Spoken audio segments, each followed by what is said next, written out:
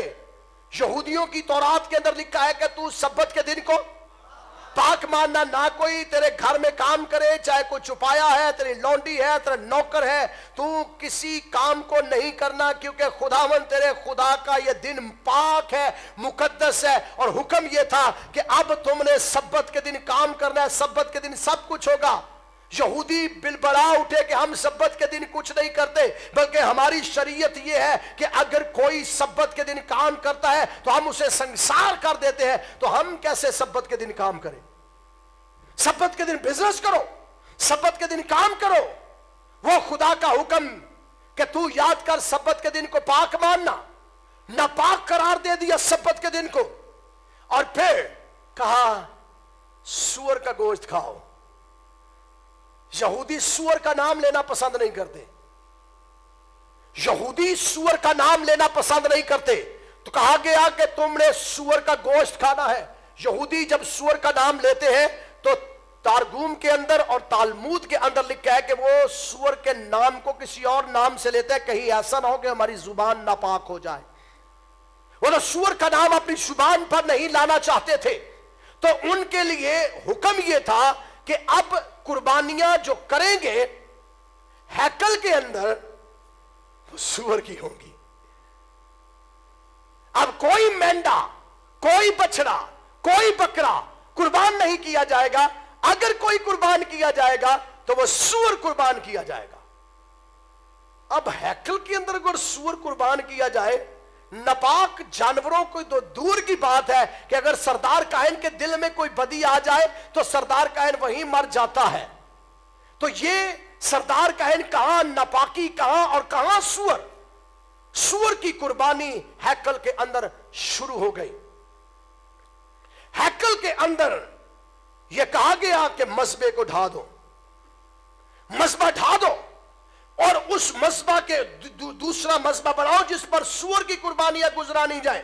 پاک میز کو ہٹا دو, پاک ترین مکان کو بھی ہٹا دو, پردوں کو پیچھے کر دو, ساری چیزیں ختم کر کے ایک عام سی جگہ بنا دی گئی. تو آپ اندازہ کریں جس شخص کو یہ کہا جائے کہ آپ کے چرچ کے اندر یا آپ کی عبادت گاہ کے اندر ناپاک جانوروں کی قربانی ہوگی, ان کا حشر کیا ہوگا, ان کی حالت کیا ہوگی. اور جو سردار کاہن تھا وہ کٹ پتلی سردار کاہن تھا. کٹ پتلی اس لیے کہ یونانی لوگوں نے جسے سلوکس خاندان نے یا انتاکس نے مقرر کرنا تھا وہی وہ سردار کاہن ہونا تھا, دوسرا کوئی سردار کاہن نہیں. اور حیرانگی کی بات یہ ہے کہ سردار کاہن بھی ہے اور قربانی بھی سور کی ہو رہی ہے. سردار کاہن موجود ہے, لیکن کس نے مقرر کیا؟ امت نے نہیں مقرر کیا. کس نے مقرر کیا؟ بادشاہ نے مقرر کیا کہ سور کی قربانی گزرانو. یہ جو تم لباس پہنتے ہو, لباس اس طرح نہیں پہننا جس طرح یہودی چوغا پہنتے ہیں, سر ڈھانپتے ہیں, جس طرح ان کی تقدیس ہے. یہ تقدیس کا لباس جو ہے یہ ختم کیا جائے. اور یہودی رونا شروع ہو گئے. کئی یہودیوں نے خودکشی کر لی, کئی یہودیوں نے خودکشی کر لی, اور جو یہودی رسومات ادا کرتے تھے انہیں یونانی قتل کر دیتے تھے. انہیں یونان کے لوگوں نے مارا اور ہیکل کو برباد کر دیا. بائبل مقدس کے اندر جب ہم پڑھتے ہیں, دوبارہ میرے ساتھ کھولیے دانیل کی کتاب اور اس کے 8ویں باب کو. بائبل مقدس کے اندر بڑا حیران کن باتیں لکھی ہیں. لکھا ہے کہ وہ بڑھ کر اجرام فلک تک پہنچا, اور اس نے بعض اجرام فلک اور ستاروں کو زمین پر گرایا اور ان کو لتاڑا, یعنی انہیں مارا, انہیں قتل کیا, ان کی بے حرمتی کی, ان کی بیٹیوں, ماں, بچوں کا قتل کیا, ہیکل کو برباد کیا, سور کی قربانی, اور ہیکل کے اندر بت نصب کر دیے گئے. ہیکل کے اندر بت لگا دیے گئے, بڑے بڑے زیبس کا بت لگا دیا گیا, بڑے بڑے دیوتاؤں کے بت لگا دیے گئے. اور یہودیوں سے کہا, یہودیوں کرو عبادت ان کی. اور یہودیوں کے لیے جگہ نہیں مل رہی تھی کہ کہاں وہ مر جائے. یہودی مرنا شروع ہو گئے, خود ہی قتل کر ہونا شروع ہو گئے. خود ہی انہوں نے کہا خداوند ہم پر موت آ جائے, کیونکہ ابراہیم کے خدا, اسحاق کے خدا, یعقوب کے خدا, اور ایسا خدا جو ہیکل کے اندر تخت نشین ہوتا ہے, جو ہیکل کے اندر آتا ہے اور ابر خدا کا چھا جاتا ہے, بجلیاں اور گرجیں پیدا ہوتی ہے, اور کاہن خدا کے ابر کے سبب سے کھڑے نہیں ہو سکتے. اس جگہ پر بت نصب کر دیے گئے.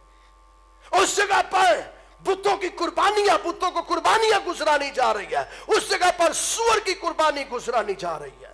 اور بائبل مقدس بیان کرتی ہے, اور اس نے دائمی قربانی کو چھین لیا. سوختری قربانی چھین لی گئی, مذبح کے اوپر سے قربانی کو اٹھا لیا گیا, دائمی قربانی کو چھین لیا گیا. یہ یونانیوں نے ظلم کیا, اتنا بڑا بربریت یونانیوں نے برپا کر دی یہودیوں کے اوپر.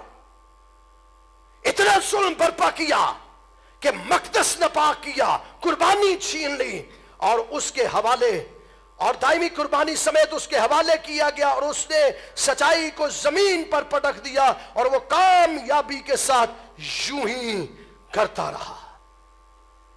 کامیاب ہوا, کوئی سامنے نہیں ہے.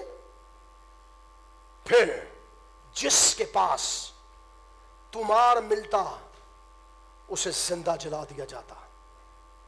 جس کے پاس تمہار ملتا بائبل کا, جس کے پاس کوئی صحیفہ ہوتا, چاہے وہ چھوٹا صحیفہ ہے چاہے وہ بڑا صحیفہ ہے, اسے جلا دیا جاتا, صحیفے کو پھاڑ دیا جاتا, اور جس کے پاس صحیفہ موجود ہوتا اسے جلا دیا جاتا. تو کون اپنے پاس صحائف رکھے, کون اپنے پاس تمہار رکھے؟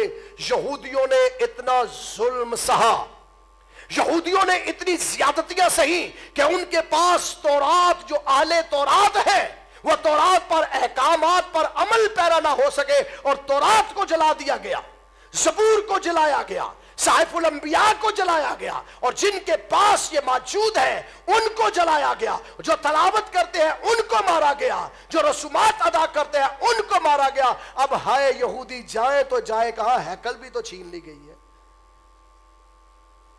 ہیکل چھین لی گئی ہے, بربادی اتنی آ رہی ہے. لکھا ہے کہ دائمی قربانی بھی اس نے چھین لی, ذلیل کیا جا رہا ہے. اور جب یہ ہو رہا ہے تب خدا کا کوئی نبی نہیں ابھرا, کوئی پیغمبر نہیں آیا. ملاکی پرانے عہد نامے کا آخری نبی ہے, اس کے بعد 400 سال تک کوئی نبی نہیں آیا. اگر آپ بائبل مقدس کو میرے ساتھ کھولتے ہیں تو یہ ایک وائٹ پیج آپ کو نظر آئے گا. نئے عہد نامے اور پرانے عہد نامہ کے اندر